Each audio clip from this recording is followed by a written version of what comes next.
Meu nome é Miriam Hadassa, tenho 58 anos, eu nasci no interior de São Paulo, mas há 30 anos vivo em Israel. Há mais de 2 décadas trabalho como missionária em comunidades carentes, levando ajuda humanitária e o evangelho, tanto a judeus quanto a árabes. Já vi muita coisa neste país. Já vi o deserto florescer e já vi o ódio incendiar ruas. Mas nada poderia me preparar para o que vivi no dia 9 de setembro de 2023, em Jerusalém. Aquele dia mudou tudo. Minha fé, meu ministério, meu entendimento do tempo em que vivemos. Porque naquele dia eu morri. Clinicamente, meu coração parou por 17 minutos. Mas o que eu vivi nesse tempo foi mais real do que tudo o que já vivi em 58 anos de vida. Era uma manhã comum. Eu e um pequeno grupo de voluntários estávamos no mercado de Mahane Yehuda, em Jerusalém, comprando mantimentos e medicamentos para distribuir em famílias de refugiados no Vale de Elá. O sol estava forte, o ar cheirava a pão recém-saído do forno e a especiarias. Eu lembro de olhar para o céu e pensar: Senhor, obrigada por mais um dia de paz. Mas em questão de segundos, a paz virou caos, um estrondo, um clarão. E depois, silêncio absoluto. A explosão aconteceu a menos de 20 metros de onde eu estava. Senti o chão tremer, o calor me engolir. Meu corpo foi arremessado contra uma parede de pedra. Quando abri os olhos, tudo estava coberto de poeira. O ar cheirava a ferro e fumaça. As pessoas gritavam, correndo em todas as direções. Olhei para o meu braço. Ele estava ensanguentado, queimado. Meu peito doía, o ar não entrava. Tentei orar, mas só consegui dizer: Yeshua, tem misericórdia. Logo depois, tudo escureceu. Disseram-me depois que os paramédicos me encontraram sem pulso. Fui levada às pressas para o hospital Hadassah Ein Kerem. Sim, o mesmo hospital que leva meu sobrenome por coincidência divina. Durante o trajeto, meu coração parou completamente. Os médicos tentaram me reanimar. Aplicaram choque, adrenalina, massagem cardíaca. Durante 17 minutos eu estava morta. Mas enquanto o corpo de Miriam Hadassa estava sendo socorrido naquela ambulância, eu estava em outro lugar. A primeira sensação foi de leveza, como se toda a dor, o medo, o peso do corpo tivessem se desfeito. Eu me vi acima da ambulância, olhando para baixo, vendo os paramédicos trabalhando freneticamente. Eu via meu corpo, mas não sentia apego a ele. E então, como num instante, fui atraída para uma luz, mas não uma luz distante como um túnel. Era uma presença que enchia tudo. Não havia sol, nem sombra, nem tempo, apenas vida. E nessa luz eu ouvi uma voz, forte, poderosa, mas cheia de compaixão. Uma voz que eu conhecia desde menina, mesmo sem nunca tê-la ouvido antes. Miriam, filha de Israel, caí de joelhos. Não foi escolha, foi instinto. A glória que emanava daquela presença era insuportável e doce ao mesmo tempo. Quando levantei os olhos, vi Yeshua, Jesus, o Messias. Mas não era o Yeshua das pinturas. Não era o homem manso de cabelos dourados. Era o Rei da Glória. Seus olhos tinham fogo e ternura ao mesmo tempo. Seu rosto brilhava mais que o sol do deserto, e de sua presença fluía uma santidade tão absoluta que tudo em mim, tudo o que ainda era humano, foi exposto. Senhor, consegui murmurar tremendo, eu te conheço, tenho pregado o teu nome há tantos anos. Yeshua me olhou em silêncio, e suas palavras cortaram meu coração. Você fala de mim, Miriam, mas esqueceu o tempo em que está vivendo. Senti um peso me envolver. Ele não falava de condenação, mas de urgência. Você pregou amor, graça e compaixão, e isso é bom. Mas há algo que a minha igreja esqueceu: o tempo. O relógio profético está prestes a tocar a última hora e a maioria dos meus filhos ainda dorme. Enquanto ele falava, tudo ao redor começou a mudar. A luz foi se transformando em uma paisagem familiar. Reconheci imediatamente. Era Jerusalém, mas não como a conhecemos. Era a Jerusalém futura, espiritual e física ao mesmo tempo. Havia multidões, um templo reconstruído, líderes celebrando, mas algo naquela alegria era falso, artificial. Yeshua apontou e disse: Olhe, Miriam, isso acontecerá diante dos teus olhos. E então vi. Um homem, carismático, eloquente, entrava no templo. O povo o aplaudia, mas quando ele se aproximou do altar, uma escuridão espiritual tomou conta do ambiente. Ele levantou as mãos e, com uma voz que soava como trovão e serpente ao mesmo tempo, se declarou Deus. Foi como se o próprio ar gritasse em agonia. Eu me virei para Yeshua, desesperada. Senhor, isso é a abominação? Ele assentiu com os olhos cheios de dor. Sim, o que Daniel viu, o que eu anunciei no Monte das Oliveiras, quando isso acontecer, muitos dos que me chamam de Senhor não saberão o que fazer, e é por isso que você está aqui, Miriam. Naquele instante, eu entendi que aquela não seria apenas uma visão pessoal. Era um chamado, um alerta, uma missão profética para a geração que viverá esses dias, a nossa geração. Yeshua me mostrou então cenas rápidas, intensas, cristãos em pânico, correndo, famílias discutindo se deveriam fugir, igrejas cheias, mas espiritualmente vazias, pastores pregando conforto enquanto o perigo se aproximava, e ouvia a voz dele firme cortando o ar. Quando o inimigo se levantar, muitos buscarão o que já deveriam ter aprendido. O tempo de se preparar é agora. Senti algo dentro de mim se quebrar. Era como se toda a minha vida ministerial até ali, os anos de missões, as conferências, as canções, as campanhas, fossem boas, mas incompletas. Eu havia falado sobre fé, mas não sobre preparo. Havia falado sobre graça, mas não sobre obediência imediata. E Yeshua, com amor e autoridade, me disse: Eu te trouxe aqui porque ainda há tempo, mas é pouco tempo. Quando voltar, fale, conte o que viu, não para assustar, mas para despertar, porque muitos perecerão não por falta de fé, mas por falta de prontidão. Nesse momento, uma luz intensa começou a me envolver novamente. Senti como se fosse puxada de volta por um redemoinho. A presença de Yeshua ainda me envolvia, mas eu ouvia sons distantes. Vozes humanas, máquinas. Ela está voltando, pulso detectado. Abri os olhos, o teto branco da UTI, o som do monitor cardíaco e lágrimas caindo sobre meu rosto. Era minha filha, Raquel, segurando minha mão. A primeira coisa que consegui dizer, com voz trêmula, foi: Yeshua me mandou voltar e avisar que o tempo acabou. Era uma manhã comum.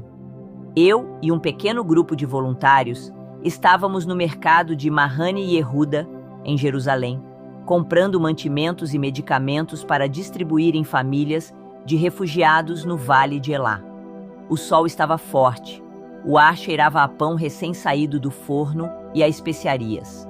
Eu lembro de olhar para o céu e pensar: Senhor, obrigada por mais um dia de paz. Mas em questão de segundos, a paz virou caos, um estrondo, um clarão, e depois, silêncio absoluto. Quando despertei naquele leito de hospital, eu ainda sentia a presença de Yeshua. Não era uma lembrança, era real, como se o ar ao meu redor ainda vibrasse com a glória que eu havia visto. Os médicos diziam que eu era um milagre, que ninguém sobrevive a 17 minutos de parada cardíaca sem sequelas. Mas eu sabia, aquilo não era apenas um milagre, era um envio. Durante dias, quase não consegui dormir. Cada vez que fechava os olhos, eu voltava àquela visão. A Jerusalém futura, o homem no templo, as multidões enganadas, e a voz de Yeshua ecoava em mim como um trovão suave. Levanta-te, Miriam, e escreve o que viste, porque o tempo é breve. Na segunda noite após despertar, tive um sonho, mas não era um sonho comum. Eu estava num campo árido, o chão rachado pela seca. De repente, do horizonte, começou a soprar um vento quente e pesado. E esse vento trazia vozes, vozes de povos, nações, religiões, todas misturadas, clamando por paz e união. E então, vi algo como um palco gigantesco sendo erguido no centro do mundo. Sobre ele, um homem se levantava, com palavras doces e olhar penetrante. A multidão o aplaudia. Ele falava sobre amor, igualdade, sobre um novo começo para a humanidade. E eu quase me senti tocada por suas palavras, até que no fundo do peito, algo queimou. Um discernimento vindo do Espírito, Yeshua, apareceu ao meu lado em silêncio e apenas disse: "Este é o engano que virá. Ele virá em nome da paz, mas seu coração é guerra. Virá em nome da luz, mas carrega trevas. E muitos dos meus, por não conhecerem a minha voz, seguirão a voz dele." Eu tremi. Yeshua me mostrou então igrejas inteiras aplaudindo aquele homem, pastores, líderes, profetas, alguns sinceros, outros seduzidos pela fama, todos repetindo suas palavras. E Yeshua continuou: "Eles não discernem porque esfriaram. Esfriaram no amor, esfriaram na oração, esfriaram na palavra. O coração deles busca conforto, não comunhão." Enquanto ele falava, vi algo como relógios celestiais girando rapidamente. Os ponteiros corriam, como se o tempo estivesse sendo acelerado, e ele disse: "O tempo foi encurtado por causa dos eleitos, mas muitos ainda vivem como se tivessem décadas. Eu digo, a última geração já respira sobre a terra." A cena mudou. Agora eu estava sobre o Monte das Oliveiras. Yeshua olhava para Jerusalém, assim como fez 2000 anos atrás. Mas dessa vez, seu rosto estava molhado de lágrimas. "Jerusalém, quantas vezes quis te reunir como a galinha junta seus pintinhos, mas tu não quiseste." E ele se virou para mim: "Miriam, Israel será o epicentro de tudo o que virá. O fogo começará aqui e se espalhará até os confins da terra. Os meus que estiverem atentos compreenderão que o mundo chama de tragédia é, na verdade, cumprimento, mas o que dorme verá apenas desespero." Enquanto ele dizia isso, vi colunas de fumaça subindo sobre o Oriente Médio. Guerras, explosões, refugiados atravessando desertos. E no meio disso, pequenos grupos de crentes remanescentes, orando, ajudando uns aos outros, sustentando a fé quando tudo desabava. E Yeshua disse: "Será um tempo de juízo e misericórdia ao mesmo tempo, porque quando a escuridão cobrir a terra, a minha luz brilhará sobre os que me buscam em espírito e verdade." De repente, o chão sob meus pés se abriu e vi algo que me gelou o coração. Era como se eu olhasse por dentro da terra e visse correntes de fogo espiritual subindo das profundezas. Correntes de engano, medo, idolatria, violência. E essas correntes subiam não apenas em lugares do mundo, mas também dentro de igrejas. Púlpitos tomados por vaidade, palavras manipuladas para agradar, louvores sem presença. E Yeshua me olhou com uma dor que não consigo descrever. O meu corpo se dividiu, Miriam. O meu povo se tornou especialista em teologia, mas analfabeto em santidade. Falam sobre mim, mas não me ouvem. E quando eu falo, me chamam de fanatismo. Senti um peso espiritual tão forte que comecei a chorar. Tentei responder: "Senhor, o que posso fazer? Sou apenas uma mulher de 58 anos, cansada e limitada." Ele sorriu. Aquele sorriso que é força e ternura ao mesmo tempo. "É justamente por isso que te escolhi, porque os poderosos estão distraídos, mas os que choram, os que vigiam, os que ainda dobram o joelho, serão a voz que clama no deserto." Então, Yeshua estendeu a mão e algo como um rolo de luz apareceu. Ele o abriu diante de mim. Dentro havia nomes e lugares: Jerusalém, Tel Aviv, Damasco, Rio de Janeiro, São Paulo, Nova York, Lagos, Pequim, o mundo inteiro. E ele disse: "A minha voz será ouvida em todas as nações antes do fim. E este é o chamado. Preparem-se, purifiquem as vestes, busquem o meu espírito e não o entretenimento, porque o dia virá como ladrão, e muitos não estarão prontos." Naquele instante, vi cristãos comuns, pessoas simples, donas de casa, jovens, pastores fiéis, começando a se mover em oração, em arrependimento, em comunhão verdadeira. Vi casas se tornando refúgios espirituais, famílias adorando juntas, crianças profetizando. E o Senhor me disse: "Esses são os meus remanescentes, pequenos aos olhos do mundo, mas grandes no meu reino. Quando o caos vier, eles serão faróis. Não fujam, não temam. Eu mesmo os sustentarei." Enquanto ele falava, o som de trombetas começou a ecoar, não metálicas, mas espirituais, vibrando dentro da alma. E Yeshua levantou os olhos e declarou: "Eis que eu venho. Dize ao meu povo que não se prepare para sobreviver, mas para testemunhar, porque o sangue dos meus será semente. E quando o inimigo pensar que venceu, a noiva estará pronta. Senti como se cada célula do meu corpo vibrasse com essa palavra e percebi algo. O medo foi arrancado de mim. Não havia mais espaço para dúvida, somente fogo e missão. Yeshua então colocou sua mão sobre a minha cabeça. Era como tocar o próprio sol. Ardia, mas curava. E ele falou pela última vez: Miriam, volta. O que viste precisa ser dito. Não adornes a mensagem. Não temas o julgamento.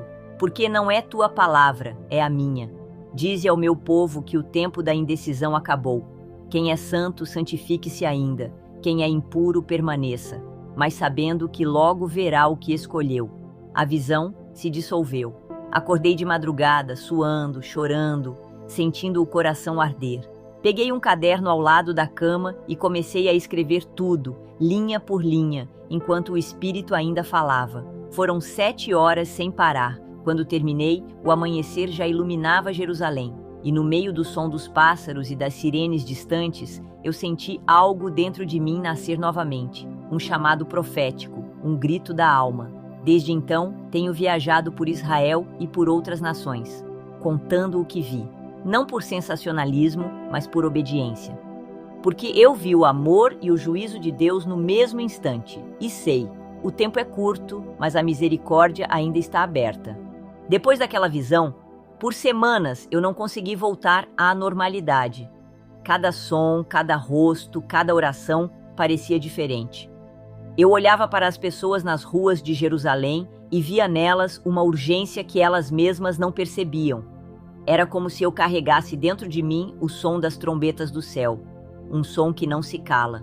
Os médicos diziam que eu precisava descansar, que o corpo ainda se recuperava do trauma, mas o que doía não era o corpo, era a alma, porque eu havia voltado do outro lado com um peso, uma mensagem viva queimando dentro de mim.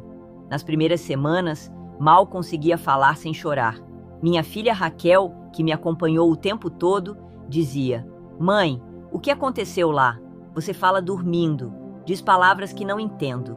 E eu respondia com lágrimas: Raquel, Yeshua me mostrou o que está por vir, e eu tenho que contar antes que seja tarde.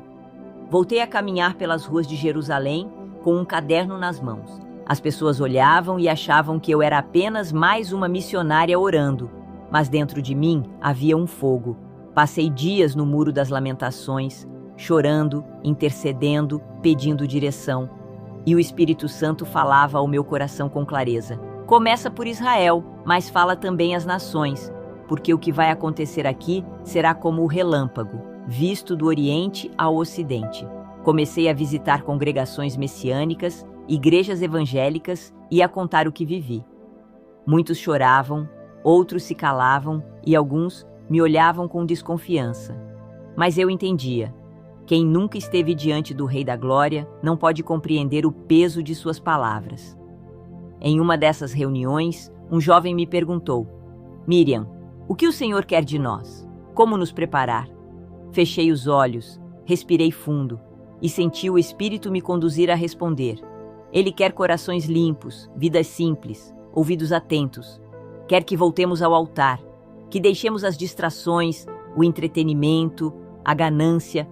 Ele quer que a igreja volte a conhecer a voz do seu pastor, porque quando vier o engano, só quem conhece a voz verdadeira não será levado. Aquele auditório inteiro chorava, e eu também, porque entendi que o tempo das mensagens bonitas passou. O que o céu exige agora é verdade e arrependimento. Nos meses seguintes, comecei a escrever cartas, não e-mails, cartas manuscritas, para irmãos e líderes em várias partes do mundo. Em cada uma delas, escrevia a mesma frase no final: O tempo acabou, é hora de preparar a noiva. Alguns responderam com gratidão, outros com silêncio, mas continuei, porque Yeshua havia me dito: Não temas o silêncio dos homens, teme o silêncio do céu. Certa manhã, enquanto orava no deserto da Judéia, senti novamente a presença dele. Não era visão nem sonho, era presença viva. O vento soprou quente e ouvi sua voz dentro do coração.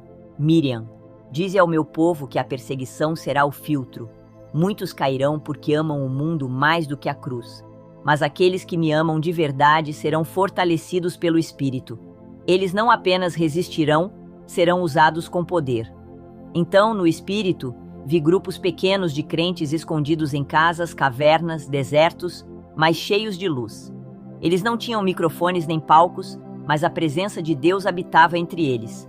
E ouvi de novo: esses são os meus verdadeiros adoradores. Não cantam para aparecer, oram para permanecer. Foi nesse período que minha fé foi testada como nunca. Comecei a ter ataques de fraqueza, dores no peito, sonhos perturbadores. O inimigo tentava me calar. Mas em cada noite de luta, Yeshua me visitava com paz. Certa vez, ele me disse: Miriam, a mensagem que carrega desperta o inferno. Mas não temas. Cada lágrima tua é uma semente, e onde ela cair, brotará arrependimento. Passei a entender que esse testemunho não era apenas para emocionar, era uma convocação.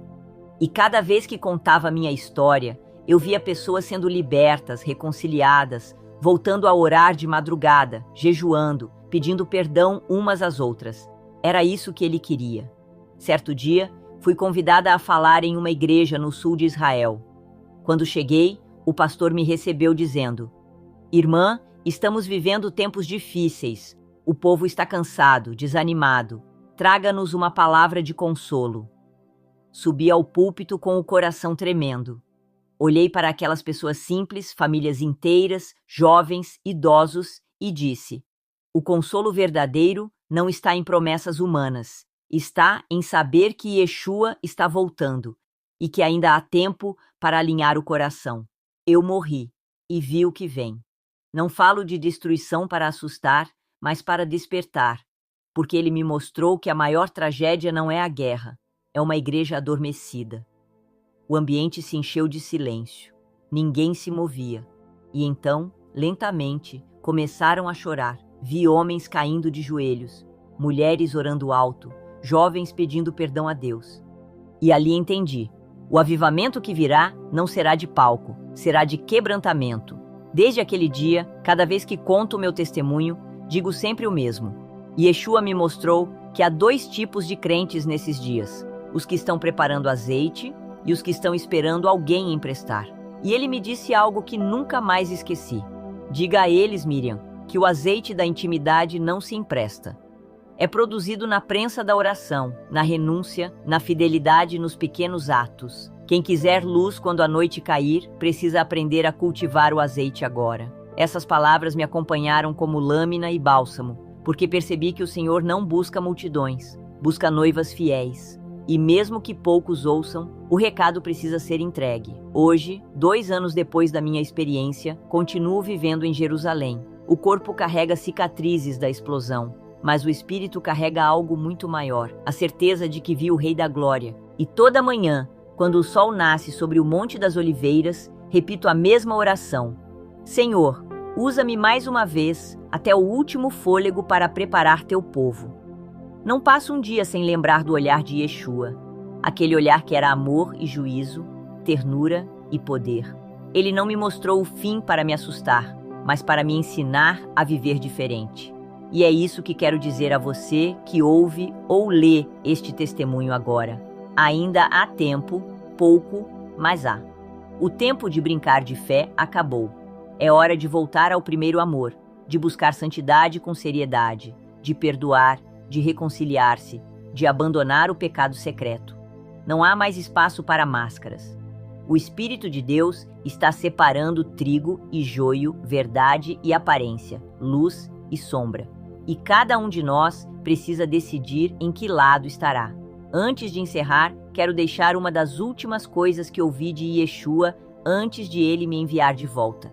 Ele olhou para mim com os olhos cheios de compaixão e glória e disse: Miriam, o mundo está cansado de religião, mas faminto de presença. Diga aos meus que não se distraiam com disputas, com política, com fama. Diga que me busquem em secreto, que aprendam a ouvir o Espírito antes de ouvir as notícias, porque quando a escuridão crescer, a minha voz será a bússola. E então acrescentou: quando eu vier, procurarei fé. Não sucesso, não templos, não seguidores. Apenas fé. Essas palavras queimam em mim como fogo. E é com esse fogo que termino este testemunho. Se você me ouve agora, não ignore este chamado, não porque eu tenha morrido e voltado. Isso é apenas o meio, mas porque Yeshua está falando com sua noiva neste tempo. Ele está chamando você a voltar, a se quebrantar, a buscar a voz dele acima de todas as outras. Ore. Leia a palavra como se fosse a primeira vez. Peça ao Espírito Santo que te revele o que ainda precisa ser alinhado. E se ele te mostrar algo, obedeça imediatamente. Porque a obediência será o maior sinal dos que pertencem a ele nos dias que vêm. Os próximos anos não serão fáceis, mas serão gloriosos para os que permanecem firmes. A glória não está no conforto, mas na fidelidade. E mesmo que o mundo desabe, quem estiver em Yeshua estará em paz. Eu, Miriam Hadassah, testemunho diante do céu e da terra. Ele vive, ele reina, e ele está voltando. Não endureça o coração, não adie o arrependimento. O tempo que resta é graça, graça que termina com a trombeta. Prepare-se, busque azeite, a noite já caiu, mas logo o noivo virá.